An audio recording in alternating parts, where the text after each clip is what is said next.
Halo guys, balik lagi. Ini aku lagi di kebun, em, kebunnya mama sama bapak. Ini di belakang masih rumput-rumput sih. Yang sebelah sana udah ada pohon singkong dan berbagai pohon lain. Ada kacang tanah. Kemarin kita beberapa hari yang lalu panen. Sebenarnya di atas itu kita masih panen, cuman panen kacang gitu, kacang tanah. Cuman belum apa ya, belum bener-bener semuanya gitu. Kalau kata mama sih kita nunggu beberapa hari lagi atau seminggu lagi buat dipanen lagi, karena katanya ada beberapa yang masih muda ya gitu ya. Aku nggak tahu, aku nurut aja deh. Kebetulan beberapa minggu ini kejeda sama mungkin aku naik gunung kemarin, aku mulai rajin ke kebun. Rajinnya karena mumet ya, sumpek, dan nggak tahu juga mau ngapain di rumah gitu. Jadi ya udah, aku mau ikut mama sama bapak ke kebun. Cuman bapak hari ini lagi nggak ikut, soalnya kakinya lagi sakit. Jadi sekarang aku sama mama. Hari ini aku nggak bantuin dulu. Sebenarnya ke hari-hari kemarin juga nggak bantuin ya, nggak banyak bantuin karena aku bener-bener nggak tahu gimana berkebun gitu, baru belajar lah dikit-dikit. Sebenarnya kepikiran pengen berkebun cabe ya, karena kata temen aku cabe naik terus tuh, oke terus gitu. Cuman aku juga lihat-lihat YouTube agak ribet gitu ya. Terus kata mama sebenarnya kita juga juga apa, nanam cabe, cuma masalahnya nggak tahu kenapa, mungkin karena tanah ya, semennya gitu, di kandungan semen lah gitu di tanahnya itu, jadi sebenarnya nggak subur-subur amat gitu loh. Jadi ya banyak tanaman yang sebenarnya agak susah gitu untuk ditanam di keadaan tanah yang demikian. Ya paling bisa ya singkong, karena nggak terlalu ribet, dan mama aku juga kan udah sepuh sama bapak, jadi nggak, kalau yang terlalu sulit perawatannya mungkin nggak jadi opsi gitu ya, gitu deh. Nah sekarang tuh aku ceritanya mau ngomongin tentang satu buku ini. Jangan di apa ya, jangan di expect bakal bagus banget ya pembahasannya. Aku lebih karena bikin video YouTube ini uh, karena nggak tahu mau ngapain gitu. Jika aku nggak tahu mau ngapain, kuliah aku masih lama, masih Februari, dan aku juga lamar-lamar kerja belum ada tanggapan. Jadi ya kita ngelakuin apa aja yang bisa dilakuin biar nggak terlalu stres. Karena kayaknya kalau dulu ya aku membanding-bandingkan diri gitu, bukan membanding-bandingkan diri, tapi kayak uh, ada perubahan gitulah dari diri kita ketika dulu, misalkan sebelum, ya waktu kita sekolah atau lebih muda dari sekarang gitu, rasa-rasanya nggak ngomong apa-apain gitu, karena atau nggak cukup relate lah, aku sendiri ya nggak cukup relate sama orang tua yang harus kerja gitu, atau harus kerja tuh kayak harus ngelakuin sesuatu karena bosen di rumah. Dulu kan rasanya aku tuh kayak pengen banget nggak mau ngapa-ngapain di rumah gitu, aku nggak mau sekolah, males gitu. Aku juga di sekolah agak lumayan bolos ya, tapi bolos aku ke perpus karena kebetulan suka baca. hmm, tapi sekarang tuh udah dewasa, ternyata nggak ngapa-ngapain bener-bener bosen loh, kayak kayak merasa tertinggal gitu. Cuman kalau dipikir-pikir lagi, aku kan sebelum ini mungkin ada kebiasaan ya, kayak sebelum ini kan aku lumayan hektik ya, ya bekerja dan kuliah. Sekarang tiba-tiba nggak ngapa-ngapain, kayak kita abis pertama kali selesai kuliah aja, abis lulus, abis wisuda, kita jadi bingung mau ngapain lagi ya. Kemarin sibuk banget gitu, apalagi kan masa skripsian tuh hektik banget, tiba-tiba kita nggak ngapa-ngapain, jadi ada loss gitu di hati kita yang aku harus ngapain lagi, kayak tiba-tiba hidup jadi tidak berarti gitu. Ternyata emang kita harus melakukan sesuatu ya, ternyata ya gitu, bukan buat apa, tapi ya buat diri kita sendiri, balik lagi buat apa namanya, ya buat kita ngerasa ngelihat diri kita gitu, kita tuh bermanfaat, kita bermakna buat orang lain. Itu ternyata kepuasan ya gitu, bagian dari kepuasan diri sendiri. Tapi ya baik lagi, aku juga kan tadi ada perasaan merasa apa ya namanya, merasa tertinggal.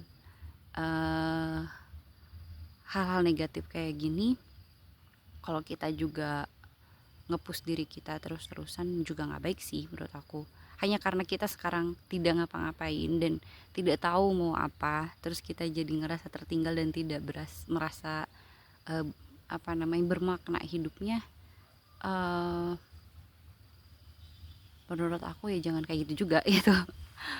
Atau ya do something yang menurut kamu, oke, aku bisa lakuin ini tanpa bergantung pada orang lain, dalam artian kan kalau kerja harus ada panggilan kerja gitu kan. Ini kan kayak misalkan aku bikin bikin video YouTube ini, apa yang bisa aku lakuin kan, ya udah bikin video YouTube gitu misalkan. Dan itu kan tidak atas persetujuan orang lain gitu, itu kan di bawah kuasa kita gitu. Ya udah, tinggal ambil HP, bikin video seadanya, jangan berharap langsung oke, just do it aja gitu. Ya, ya itu aja sih. Aku kalau ngidul dulu ya ngomongnya. Apa yang hari ini aku mau, aduh, sorry, apa yang hari ini mau aku ceritain adalah tentang satu buku yang aku lagi ulang-ulang baca, kontradiktif antara di mana aku berada sekarang, yaitu di kebun, dengan apa yang ingin aku bicarakan. Buku ini berbicara tentang apa coba? Bentar, ini agak ribet soalnya nggak ada meja. Sorry guys. Tada, ini mirror ya. Oke, kelihatan nggak sih? Kebaca nggak sih? Ini judulnya Life 3.0, menjadi manusia di era kecerdasan buatan, karya Max Tegmark. Dan ini reflektif ya. Aku nggak tahu, aku belum selesai bacanya. Aku pelan-pelan baca karena sejujurnya aku udah nggak punya buku baru untuk ini ya, untuk dibaca lagi, karena aku pikir mungkin ini masih lama, keadaan aku kayak gini tuh aku masih lama, jadi punya bahan bacaan yang semakin menipis, rasanya kayak awet-awet kali ya gitu.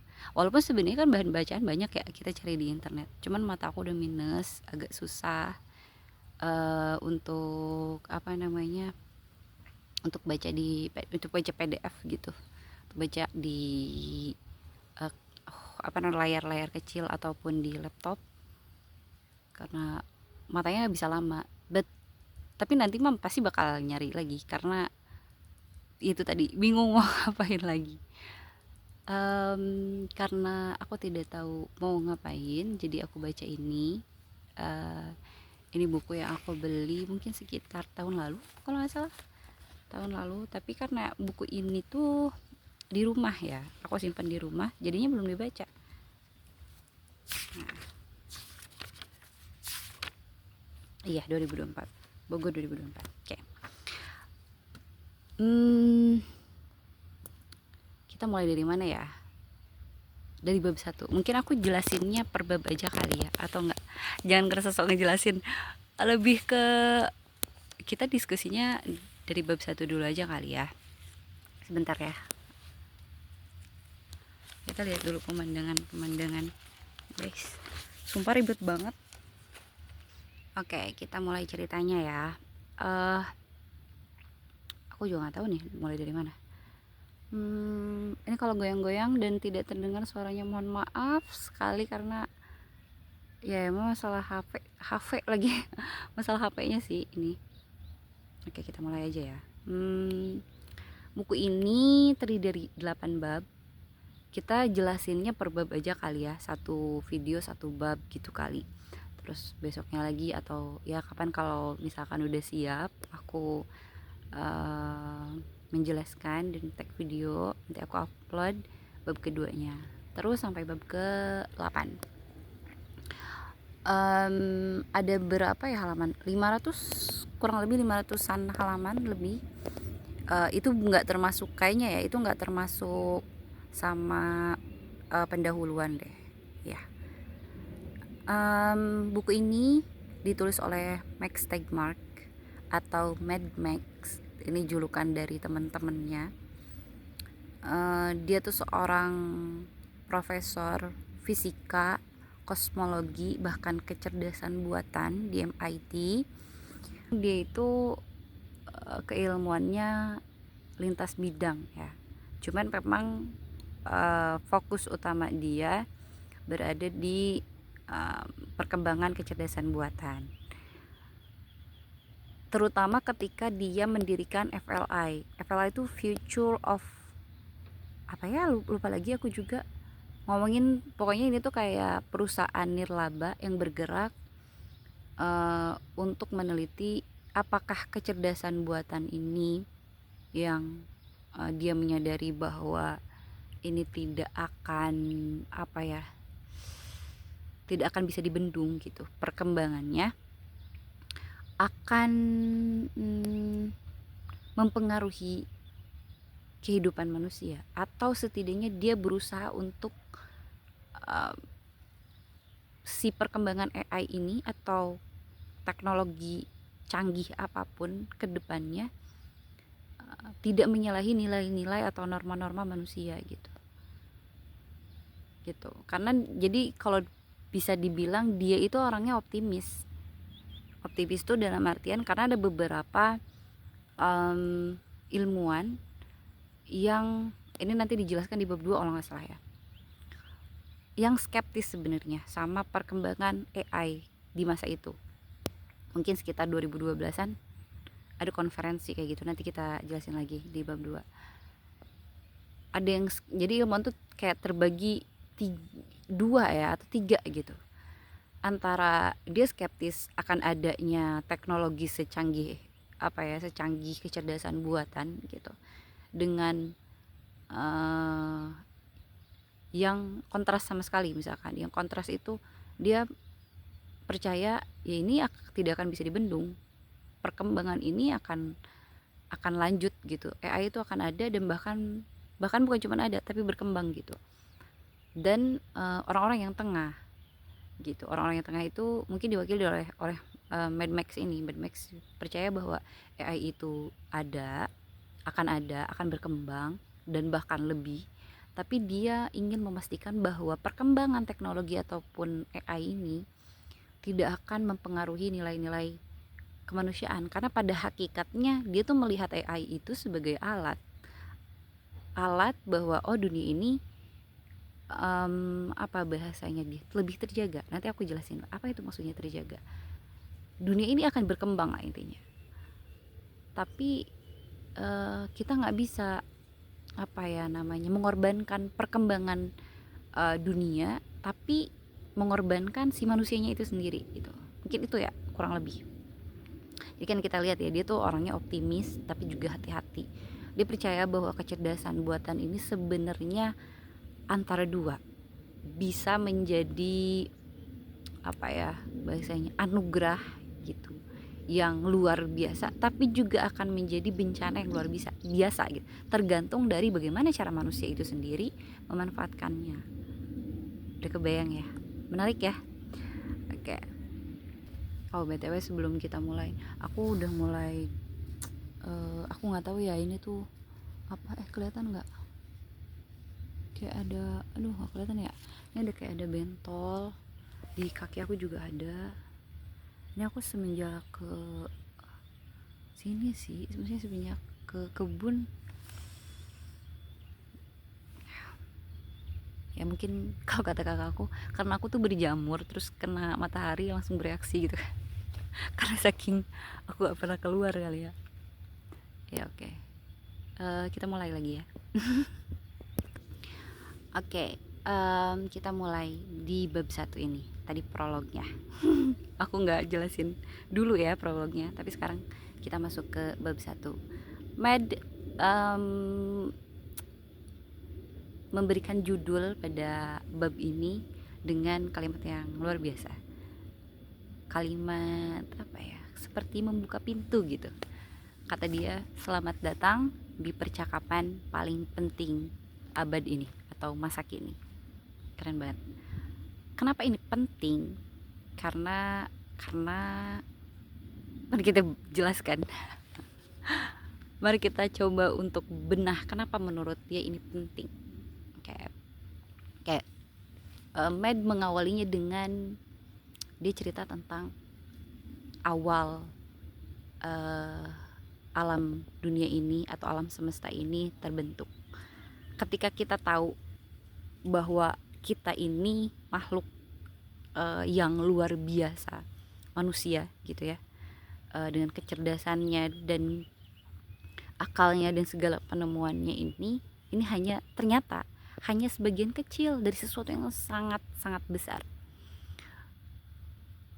Mad bercerita bahwa awal pertama kali ilmuwan mengetahui tentang adanya atau kesadaran tentang alam semesta, kita seperti bahasanya mungkin terhenyak ya, terkejut, shock, tapi juga mengagumkan gitu. Karena apa? Karena ternyata kita tuh tidak sendirian gitu. Tidak sendirian tuh dalam artian bukan ada alien juga, karena kita nggak pernah tahu ya. Ya ini kan perspektif atau POV-nya dari para ilmuwan ya, yang cenderung lebih netral dan tidak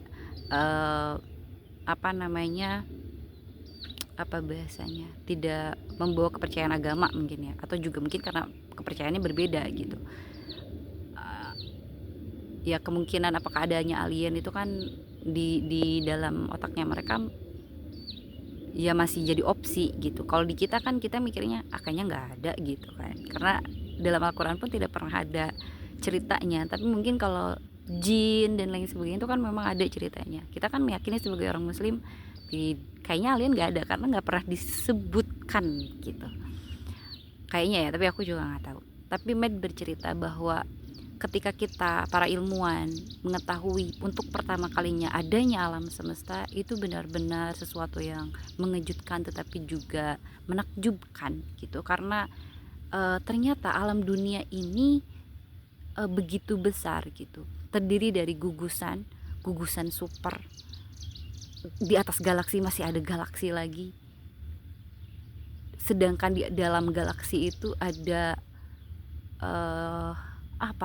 planet-planet, jutaan planet, yang satu planetnya aja katakanlah bumi sebesar ini gitu, seluas ini, dan membayangkan ada yang lebih besar daripada dunia ini. Kita kan hanya tahu mungkin matahari ada ya karena kita bisa melihat, atau mungkin bulan memang ada karena kita bisa membuktikannya gitu, bintang-bintang. Tapi mengejutkan sekali ketika kita ngezoom out gitu, bukan zoom in gitu kan, bukan membesar tapi menarik keluar alam semesta ini, keluar daripada planet bumi ini, melihat bahwa alam semesta sebesar itu rasanya benar-benar suatu yang ini kok bisa gitu. Mungkin itu ya yang dialami oleh para ilmuwan gitu, sehingga mereka mengatakan, media utamanya mengatakan bahwa sebenarnya ada teori gini, ada teori bagaimana dia akhirnya merumuskan alam semesta. Teorinya ini teori dia yang dikatakan ini teori yang membuat dia itu dijuluki sebagai Mad Max. Aku kan panggil dia Mad Max. Mad Max itu panggilan dia dari teman-teman ilmuwannya karena dia dianggap orang yang futuristik, walaupun sedikit kontroversial gitu.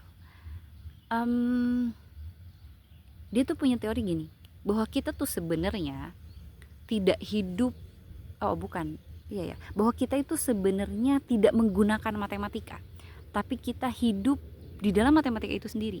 Jadi matematika murni adalah alam semesta atau realita itu sendiri.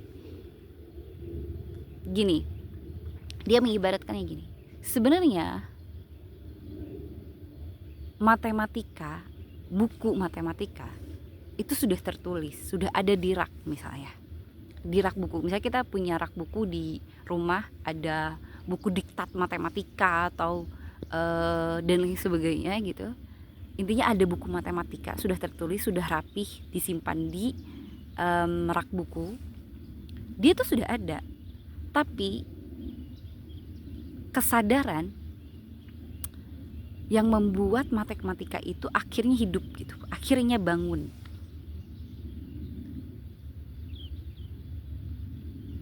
Kesadaran itu bisa dimulai dari mana? Dari kita membaca dan kita belajar dan memahami.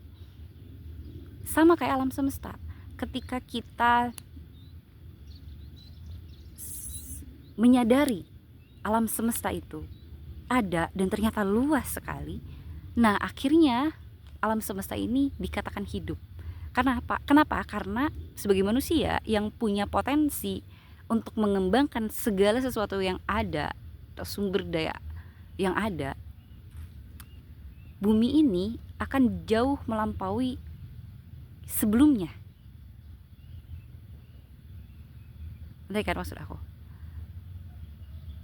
Jadi diibaratkan bahwa matematika yang sudah tertulis, buku matematika yang sudah tertulis dan tersimpan di dalam rak itu adalah alam semesta. Bahwa sebenarnya alam semesta itu udah ada sebelum kita sadar, sudah tertulis ibaratnya, sudah ada.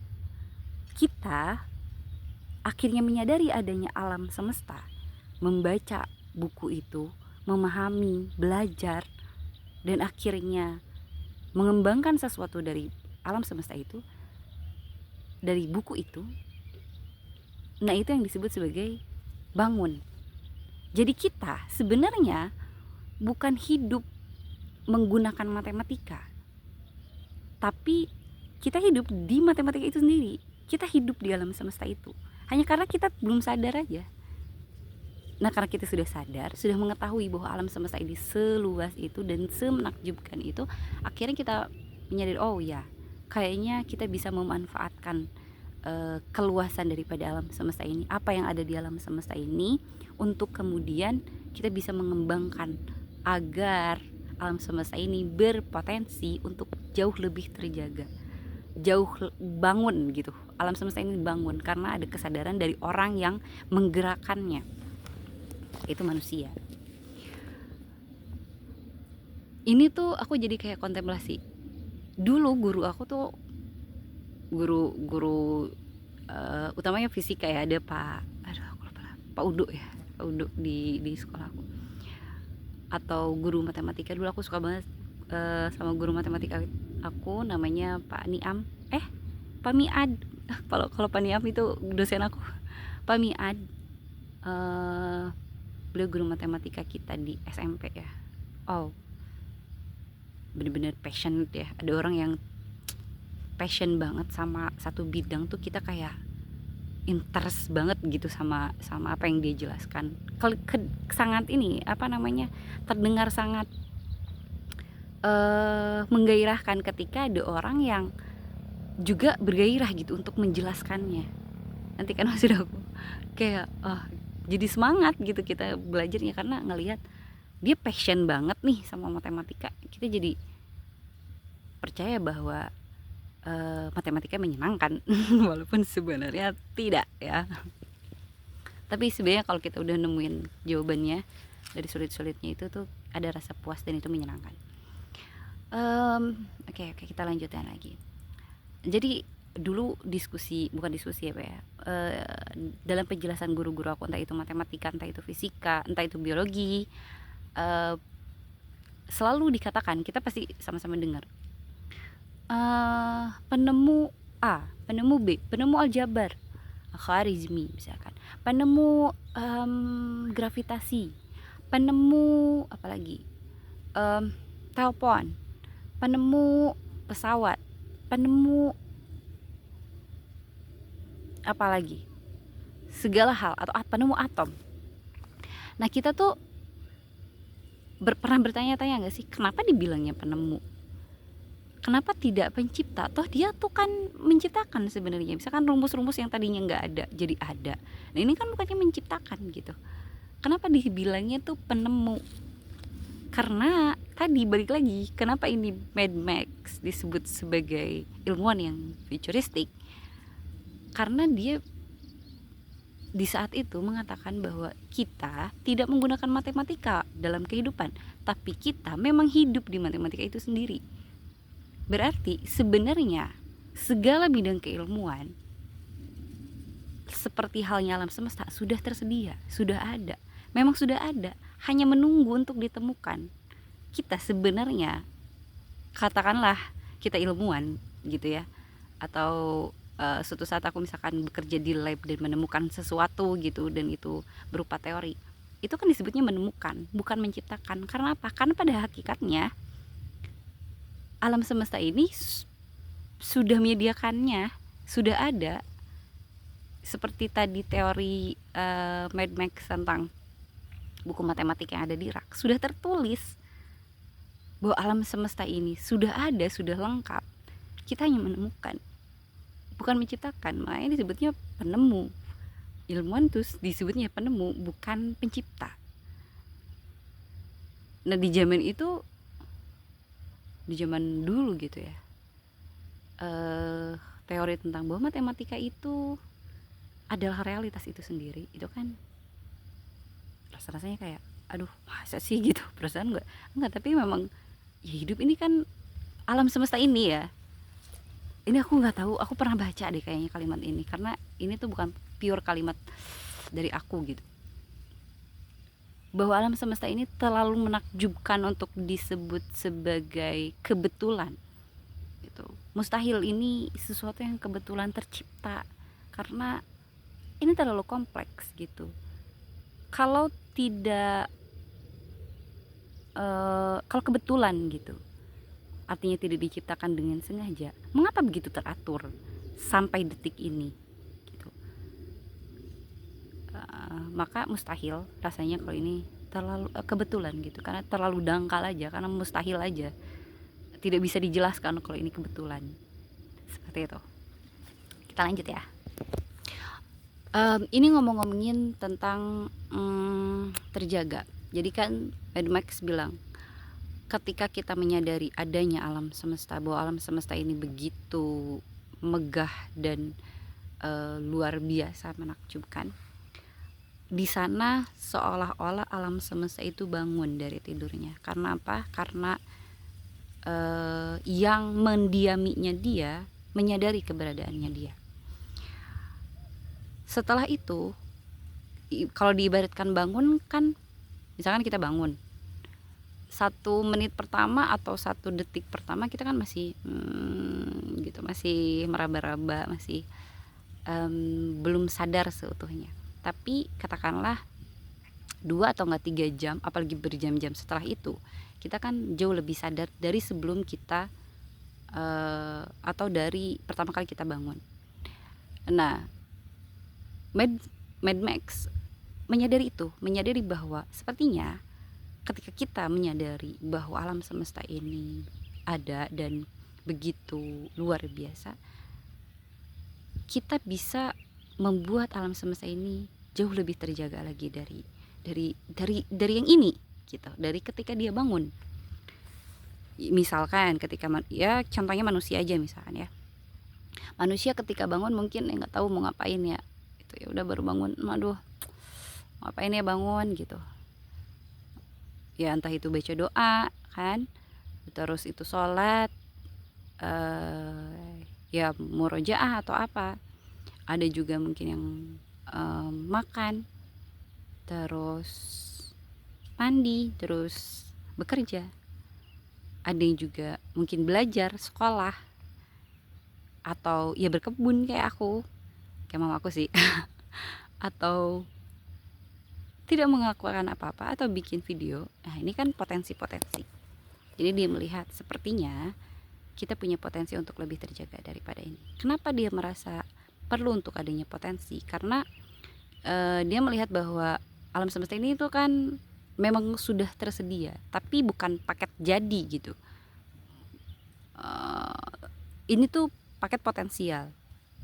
Sama kayak kita, manusia juga kan potensial. Perkembangannya itu potensial gitu. Alam semesta juga potensial, dan dengan seperangkat keilmuan yang sudah manusia coba pahami, kemungkinan ini akan jadi lebih besar gitu. Ketika kita belajar A, mungkin kita akan sampai pada B. Tapi ketika kita belajar A, B, maka kita akan sampai kepada C, D. Jadi bertambah gitu kemungkinan potensialnya. Nah, untuk menggambarkan ini, Mad Max itu menjelaskan dalam istilahnya dia, yaitu Life 1.0, 2.0, dan 3.0. Dan itu kenapa judul daripada buku ini Life 3.0, karena dia percaya bahwa kita ini sekarang sudah ada di era kehidupan 3.0 yang perbedaannya sangat signifikan daripada life yang sebelumnya atau kehidupan yang sebelumnya, yaitu life 1.0 dan 2.0. Dia juga jelasin yang pada akhirnya menjadi pembahasan secara menyeluruh tentang kehidupan di 3 abad ini, atau bukan 3 abad ya hitungannya, 3 masa ini gitu. Mad memberi namanya seperti itu. Sekarang kita pindah, kenapa atau bukan, atau apa itu Life 1.0. Nah, ini berhubungan dengan evolusi biologis. Evolusi biologis ya. Sebentar, aku mau pindah dulu, lumayan panas ya teman-teman. Oke, aku berusaha untuk tetap menyediakan view yang bagus ya, walaupun seadanya, walaupun tadi panas sih, soalnya harus deket ini ya, walaupun harus deket ini tada, karena lumayan panas, sudah lumayan panas. Ini jam berapa ini? Jam 10, mau jam 10. Oke, kita mulai lagi. Apa itu Life 1.0? Tadi kan aku jelasin kalau ini berhubungan dengan evolusi biologis. Artinya ketika meds itu mengistilahkannya sebagai, aku nyontek dulu ya.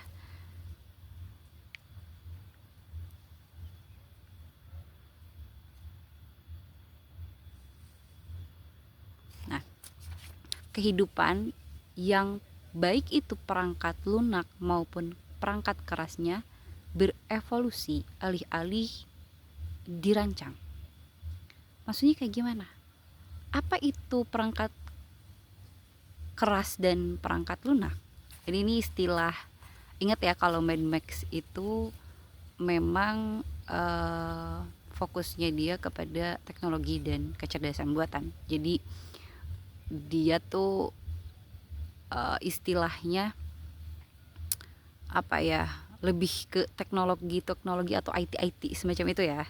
Jadi mungkin ketika dia menggambarkan tentang manusia, dia cenderung memakai istilah teknologi atau ya kita misalkan komputer begitu ya. Kalau secara apa bahasanya, istilah komputer, perangkat keras itu kan semacam CPU-nya ya, semacam komputernya. Kalau lunaknya itu ya softwarenya itu, ya Microsoft Word-nya atau Windows-nya gitu-gitu ya. Konteksnya makhluk hidup, artinya fisik kita. Misalkan sebentar sebelum itu, sedangkan perangkat lunak itu segala hal tentang kemampuan kita dalam menjalani hidup. Jadi tadi, perangkat keras itu adalah fisik kita sebagai makhluk hidup loh, bukan manusia ya, belum manusia, jadi makhluk hidup. Terus perangkat lunak itu adalah segala hal tentang kemampuan kita, skill gitu ya, skill kita. Di zaman dulu Mad Max ngasih contoh, cuma aku agak kurang paham sama contohnya dia. Mungkin aku cari contoh yang lain dulu ya. Aku nyontek dulu ke tulisanku. Mudah-mudahan aku cukup bisa menjelaskan ini ya. Jadi Mad Max memberikan contoh kayak gini. Misalkan bakteri.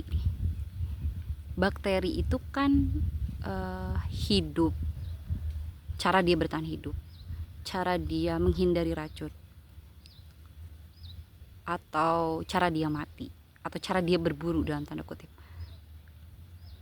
untuk makannya dia, itu digerakkan seutuhnya oleh DNA. Itu mengapa cara mereka cenderung sama. Mereka tuh nggak bisa belajar dulu. Kalau misalkan aku mau makan A misalkan, maka aku harus B, katakanlah gitu. Nah, belum ada konsep itu di dalam bakteri dalam kehidupan 1.0. Dia hidup, cara dia lahir, cara dia makan, cara dia menghindari kematian ataupun cara dia mati, itu tuh semuanya digerakkan oleh DNA.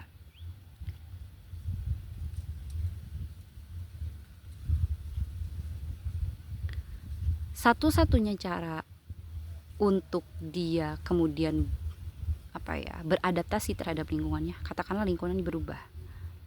Cara dia untuk beradaptasi dengan lingkungan yang berubah, satu-satunya cara itu adalah berevolusi. Artinya, dan evolusi ini kan lama ya, lambat dan butuh waktu bertahun-tahun bahkan mungkin abad untuk kemudian dia bisa berubah dan beradaptasi. Dan itu dikatakan sebagai 1.0. Jadi ada kehidupan di masa lalu. Alih-alih merancang, kita justru tidak bisa merancang itu karena sudah ditetapkan gitu. DNA-nya begitu. Kalau mau beradaptasi lama. Kenapa demikian? Karena memang kemampuannya baru bisa demikian.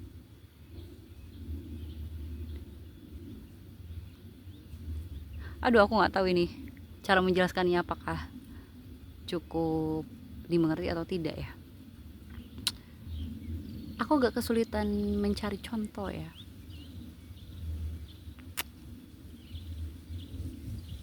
Atau kita misalkan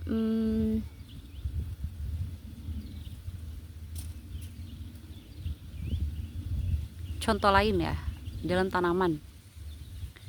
Misal tanaman itu kan ada yang endemik, memang dia ada di sana ya, dengan dia diternakan di mana, bukan ternak berarti apa ya, ditanam di mana gitu, di luar dari habitat awalnya. Mungkin awal-awal dia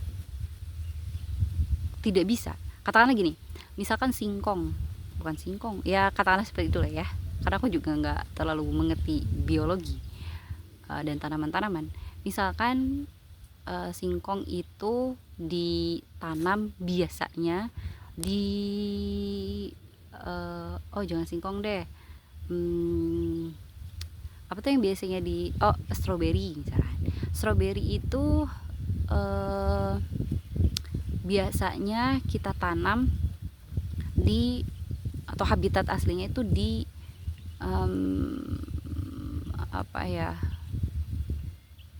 cuaca yang dingin, yang adem gitu, yang subur sekali dan lembab tanahnya. Tapi satu waktu kita pengen nih stroberi nih gitu di halaman rumah kita, tapi keadaan daripada lingkungannya itu tidak cukup sama gitu dengan habitat aslinya stroberi. Lumayan agak panas dan tidak cukup berair atau lembab tanahnya. Nah, maka mungkin awal-awal si stroberi itu bisa mati karena dia tidak bisa hidup di di tanah yang demikian atau lingkungan yang demikian. Dia butuh beradaptasi. Mungkin kalau sekarang ada kita ya, yang maksudnya ada manusia yang punya pemahaman yang lebih dalam, punya internet. Oh, gimana cara mengembangkan stroberi atau menanam stroberi di tempat yang tidak sama dengan habitatnya, tapi berhasil, gitu. Kan ada pengetahuan itu. Tapi kan zaman dulu tidak ada. 1.0 itu tidak ada kehidupan di masa itu, ya hanya itu. Kalau katakanlah stroberi mau ditanam di luar daripada lingkungannya atau habitat aslinya, itu kan butuh percobaan berkali-kali untuk pada akhirnya dia ternyata bisa nih. Karena apa? Bisa hidupnya. Pasti ada perubahan dalam si stroberi itu sendiri, baik itu secara secara perangkat lunaknya maupun perangkat kerasnya, untuk kemudian bisa beradaptasi di lingkungan yang berbeda dari habitat aslinya. Nah, itu yang disebut sebagai berevolusi, alih-alih dirancang. Ingat ya, kalau mungkin percobaan berkali-kali itu dengan kita yang sekarang ya, dengan pemahaman kita yang sekarang udah ada internet dan lain sebagainya, itu tidak relevan dengan Life 1.0, karena Life 1.0 pengetahuan itu belum ada gitu. Jangan pengetahuan internet aja belum ada gitu di Life 1.0. Nah, itu maksud daripada Life 1.0, yang baik itu perangkat lunak maupun perangkat kerasnya, alih-alih dirancang, dia bisanya berevolusi secara biologis, secara tubuhnya gitu yang berubah. Dan itu kan lama, katakanlah apalagi ya, manusia atau perubahan, ada teori apa tuh namanya, manusia yang manusia purba, manusia modern dan sebagainya, itu kan kita melihat fisiknya berbeda-beda, fisiknya berubah-ubah. Itu kenapa kan ada teori yang mengatakan boleh jadi itu Homo sapiens itu gitu kan, manusia itu ya dulunya adalah kera atau apa. Ini sebenarnya teori ini bisa dibantah loh, maksudnya bukan dibantah bahwa teori ini ada, teori ini sebenarnya disalahpahami, tapi nanti kita jelasin lagi kalau aku lagi jelasin Homo sapiens ya. Tapi kan dari sini kalau kita ngelihat perubahan dari fisik manusia, katakanlah ya, dari proses evolusi ini, kita kan ngelihat bahwa perubahan yang merupakan reaksi daripada dirinya dia atas lingkungannya, itu tuh berjalannya lama karena perubahannya tidak dirancang, tapi perubahannya berevolusi. Jadi mengikuti lingkungannya gitu. Kalau zaman dulu mungkin bungkuk, terus makin tegak, manusia tegak pertama misalkan, kan ada zaman dulu ada kayak gitu. Nah, itu menggambarkan gitu, ini adalah Life 1.0. Life 1.0 itu adalah zaman yang baik perangkat lunak maupun perangkat kerasnya berevolusi daripada dirancang. Kita masuk ke Life 2.0.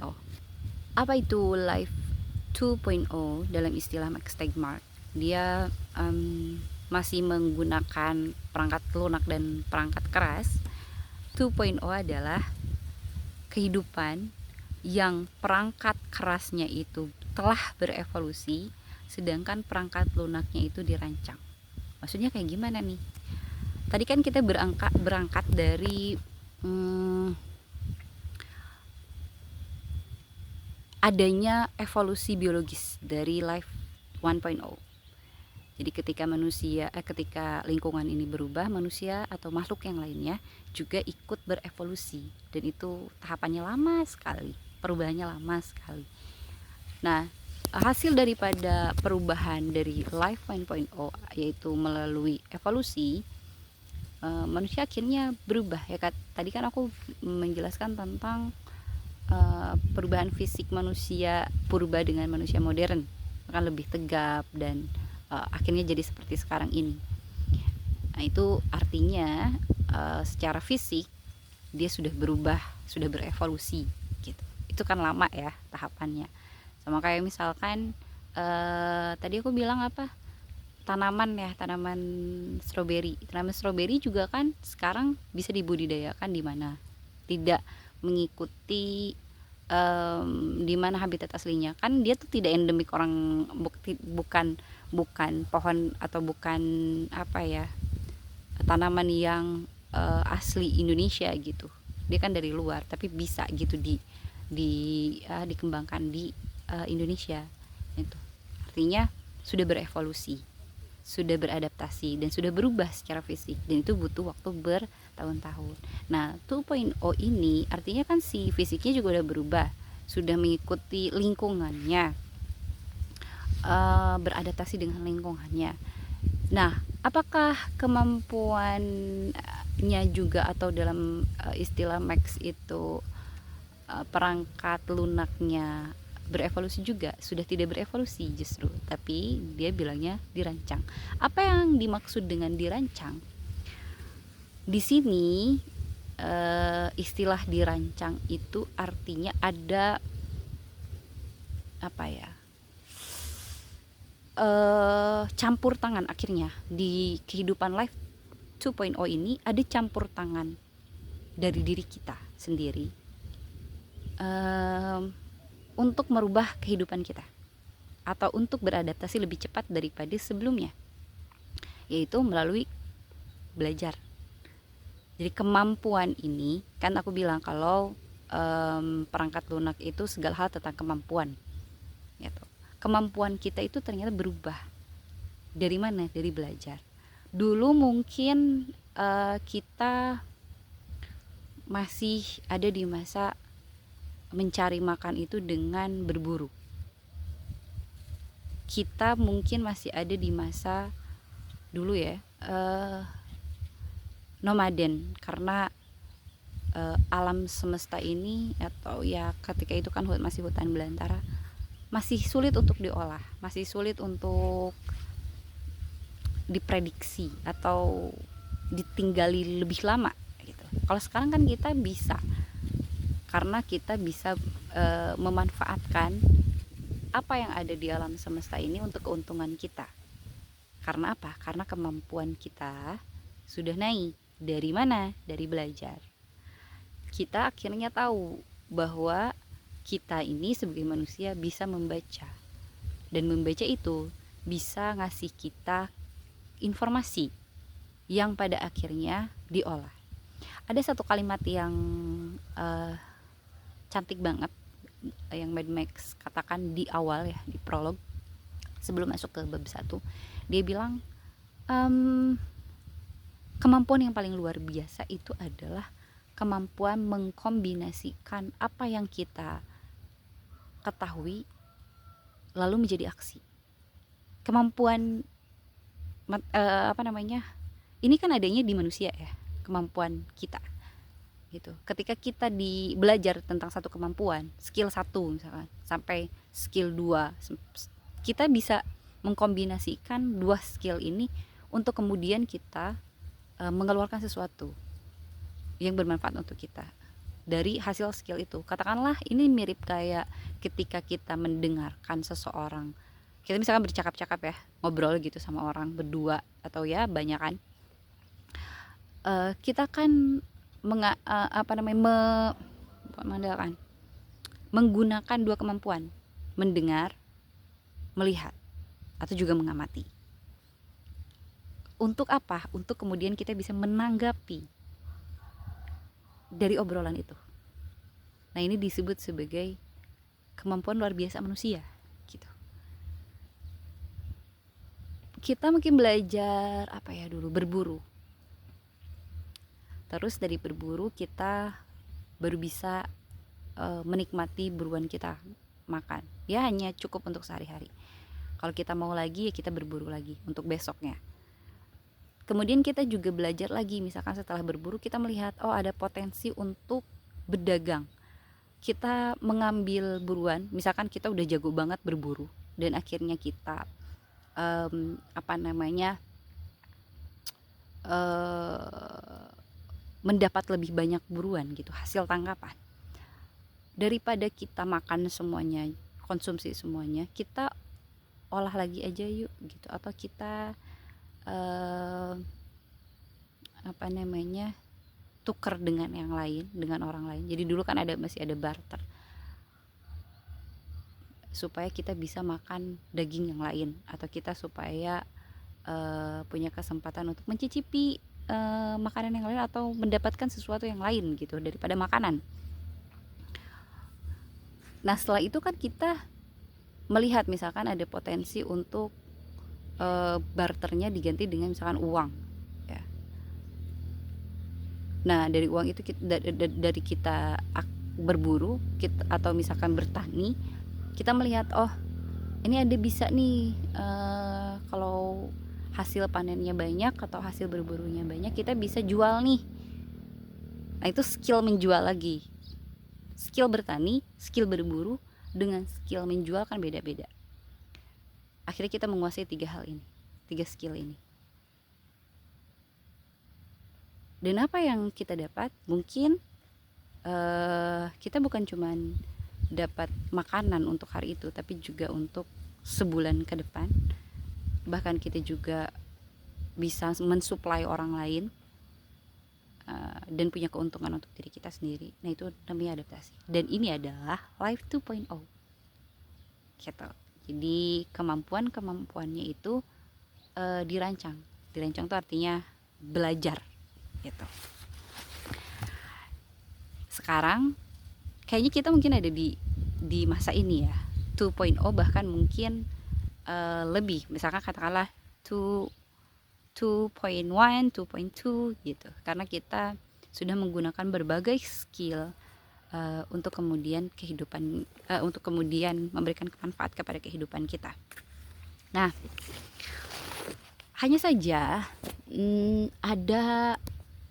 tentu saja ada ya namanya manusia ya,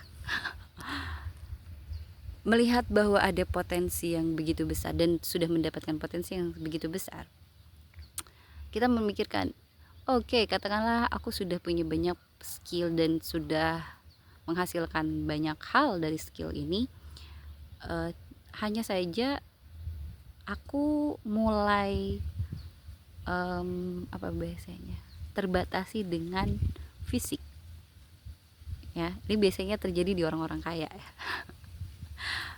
Misalkan dia tuh punya banyak apa bahasanya skill dan pada akhirnya punya banyak lini usaha yang dia kelola, dan akhirnya dia punya banyak uang dan punya kuasa yang begitu besar, tapi fisik dia atau umur dia ya tidak berubah gitu. Artinya mungkin berevolusi. Fisik itu kan masih berevolusi ya di zaman Life 2.0.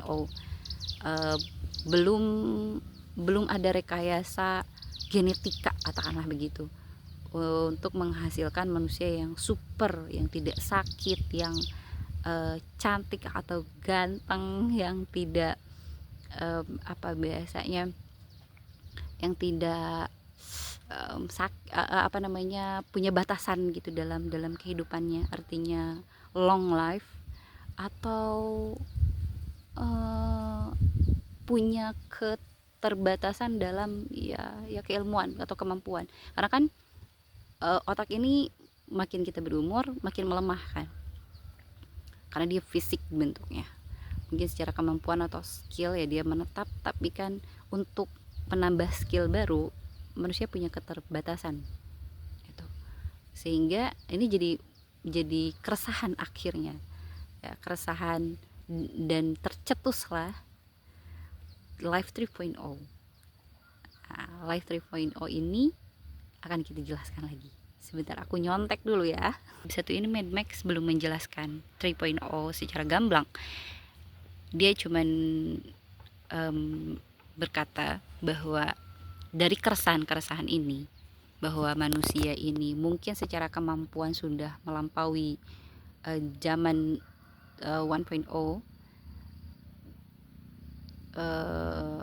tapi ada keterbatasan yang berkaitan dengan fisik yang memang masih dalam tahap evolusi ya. Ini tuh sedangkan kan evolusi itu bisa berabad-abad, lama sekali evolusi itu prosesnya gitu, sehingga dia mungkin para ilmuwan atau para konglomerat ini berpikir gitu bahwa ya kalau kita nunggu berevolusi badan kita ya tidak akan dinikmati oleh kita gitu. Sehingga mereka mencari cara daripada keresahan ini agar dunia menjadi semakin tidak terbatas. Life 3.0 ini baik itu perangkat lunak maupun perangkat kerasnya bisa dirancang. Ditandainya dengan adanya teknologi-teknologi seperti kecerdasan buatan. Karena tadi kan kita bilang bahwa mungkin sepintar apapun manusia ya yang pernah hidup di bumi, dia punya keterbatasan, entah itu sakit kayak Stephen Hawking atau keterbatasan lainnya yang akhirnya membuat mereka tidak punya potensi untuk mengembangkan lebih jauh, sehingga mereka berpikir ini masalah nih gitu. Jadi ayo kita kalau dulu kita berpikir bahwa perangkat lunak kita bisa dirancang dan akhirnya terwujud atau membawa kehidupan menjadi seperti sekarang, artinya fisik juga bisa demikian. Belum banyak dijelaskan di bab 1. Dia mengatakan bahwa sebetulnya ini potensi yang besar untuk menggeser batasan itu. Hanya saja ini juga potensi yang buruk gitu, juga yang sangat besar, karena boleh jadi ini mengikis, bukan cuma mengikis, bahkan menghilangkan daripada nilai-nilai kemanusiaan itu sendiri gitu. Sehingga dalam hal ini Mad Max itu mulai mencari tahu sebenarnya, ini kan antara 2012-an lah ya, 2000-an lah gitu. Jadi sebenarnya AI ketika itu belum benar-benar berkembang. Ini kan masih wacana. Kalau sekarang kan AI udah ada.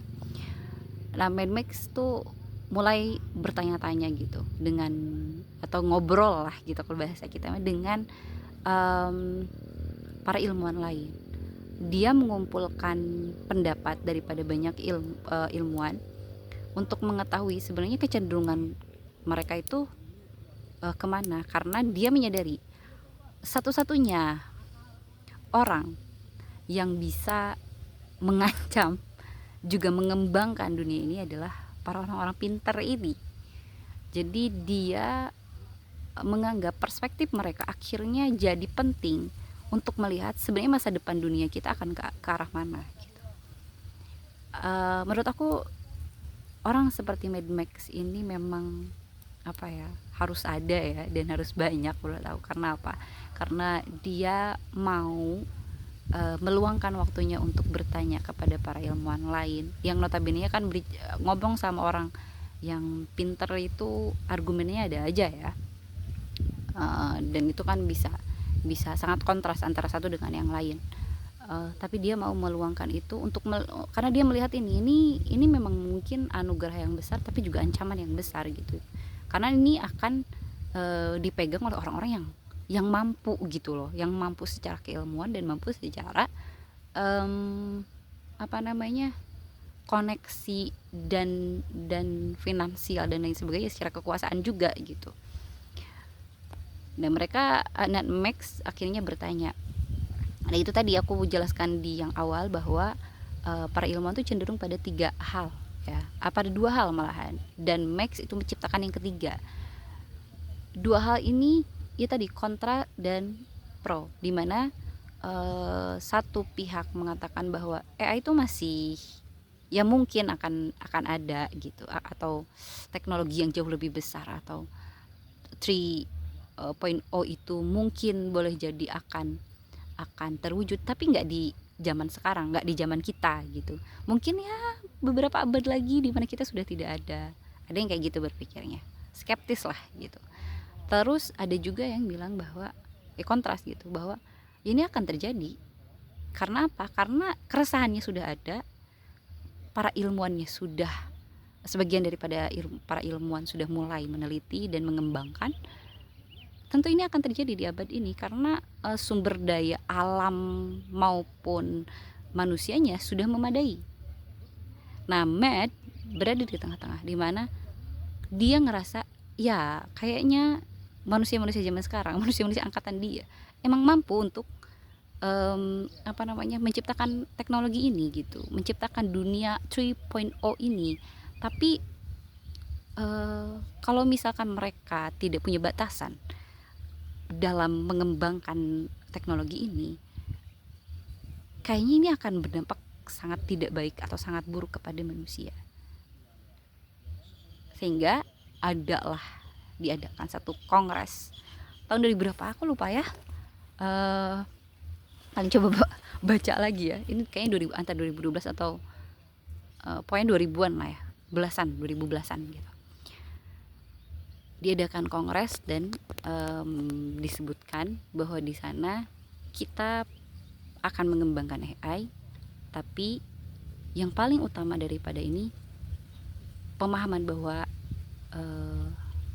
life 3.0 yang ditandai dengan adanya AI atau perkembangan AI ini harus jadi sebagai alat, tidak boleh menguasai manusia, tidak boleh mengikis bahkan menghilangkan nilai-nilai dari kemanusiaan itu sendiri.